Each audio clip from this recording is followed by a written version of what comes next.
অটোতে চাপ দিতে হবে। আমি কিন্তু লাইন দিয়ে দিছি। অটোতে চাপ দেওয়ার পর আমাদের দেখেন এখানে 30 সেলসিয়াস বর্তমান আমার রুমে আছে, ঠিক আছে। এখন আমি একটা 60 ওয়াটের লাইট এখন একটু লোডে দিব, ঠিক আছে। 60 ওয়াট আমরা এই যে 60 ওয়াট ফ্যান হিসেবে আমি 60 ওয়াট লাইটটা এখানে লোডে দিব। আমাদের এটা ফ্যান হিসেবে আমরা লোড দিলাম। এরপর যখন আমি লাইটটা দিব দেখেন আমাদের চলছে, মানে আমাদের ফ্যানটা এখন চলতেছে, মানে আমার রুমে পর্যাপ্ত পরিমাণ এখন গরম আছে, এজন্য চলছে।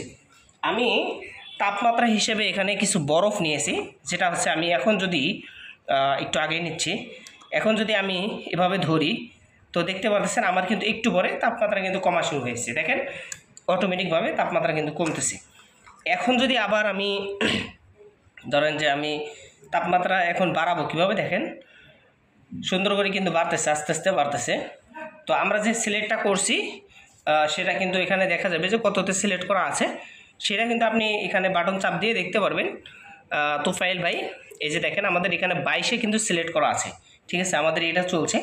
এমনকি আপনারা এই ডিমারটা কিন্তু এর মাধ্যমে কম বেশি করতে পারবেন আলো, দেখছেন। আমি একটু ক্যামেরাটা যদি ঘুরাই দেখেন এখানে কিন্তু আলো কম বেশি হচ্ছে, ঠিক আছে। মোট কথা এটা হচ্ছে রেগুলেটর আপনি অটোতেও ব্যবহার করতে পারবেন, ম্যানুয়ালিতেও ব্যবহার করতে পারবেন।